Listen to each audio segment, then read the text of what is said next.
قرآن پاک کی آیت کا مفہوم اگر کوئی اجماع امت کے مفہوم سے بدل دیتا ہے تو وہ کافر ہو جاتا ہے، کیونکہ اجماع امت کا منکر کافر ہے۔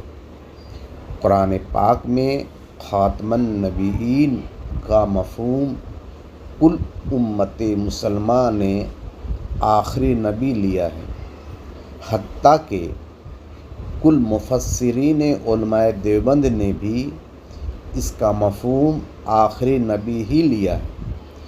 کسی مفسر نے اس کا مفہوم آخری نبی ہونے سے انکار نہیں کیا ہے، مگر دیوبندی عالم قاسم نانوتوی نے تحذیر الناس میں لکھا ہے کہ اس کا مفہوم آخری نبی نہیں ہے۔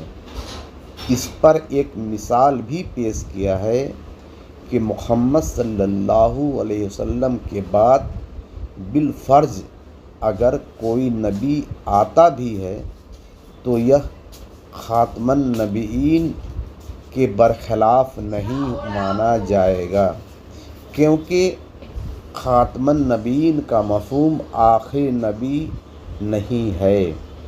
اور اس مولوی کو کل دیوبندی امام ربانی بھی کہتا ہے۔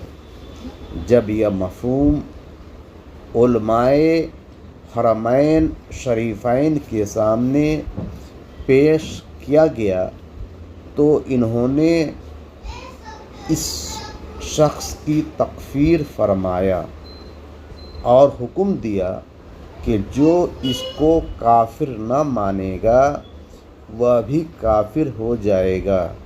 تو اس سبب دیوبندی قاسم نانوتوی کو اپنا امام مانتا ہے، اس لیے سب دیوبندی کافر مانا جائے گا۔